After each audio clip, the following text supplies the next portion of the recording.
যে রাষ্ট্র নেতৃত্ব দিতে পারে না সে কেমন করে সারা বিশ্ব শাসন করবে? বাংলাদেশ কি সারা বিশ্ব শাসন করতে পারবে? এখন সারা বিশ্ব যেমন শাসন করছে আমেরিকা, কথার কথা, যদিও তার সময় প্রায় শেষের দিকে, ওর বয়স হয়ে গেছে, ও যে কোনো সময় মারা যাবে আর কি, সময়ের ব্যাপার মাত্র। দেখবেন কয়েক বছরের মধ্যে আমেরিকা কোলাপস, ওর ডলার পড়ে যাবে, আমেরিকা পড়ে যাবে, এবং ওর জায়গাটা নিবে ইসরায়েল। এখন ইসরায়েল আস্তে আস্তে আস্তে আস্তে সারা বিশ্বের রুলিং স্টেট, যেটাকে বলা হয় বিশ্বের শাসন রাষ্ট্র হিসেবে আত্মপ্রকাশ করছে। যারা একটু পড়াশোনা করেছেন তারা বুঝতে পারবেন এই আমেরিকার আগে কোন দেশটা সারা বিশ্ব শাসন করত? ব্রিটেন। এক্স্যাক্টলি, আমি এটা বলছি, ব্রিটেন।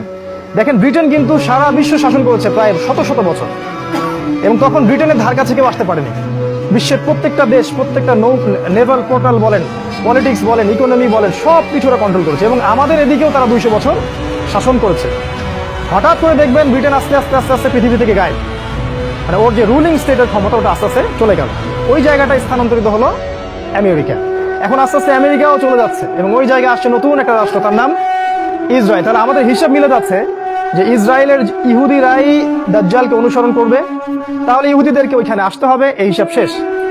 আবার 48 সাল থেকে 71 সাল পর্যন্ত এই সময়টার মধ্যে ইহুদিরা কিন্তু রাষ্ট্র গঠন করেছে, করে নাই? ইসরায়েল একটা রাষ্ট্র গঠন করেনি, এবং আরবদের সাথে যুদ্ধ করে তার আস্তে আস্তে আস্তে রাষ্ট্রটা বড় করলো না? দফায় দফায় 4টা দফা যুদ্ধ হয়েছে। আবার এই 2000 সাল থেকে 2019 সাল পর্যন্ত দেখেন, এই ট্রাম্প যখন ক্ষমতায় আসলো তখন জেরুজালেমকে সে ইসরায়েলের রাজধানী ঘোষণা করে দিল।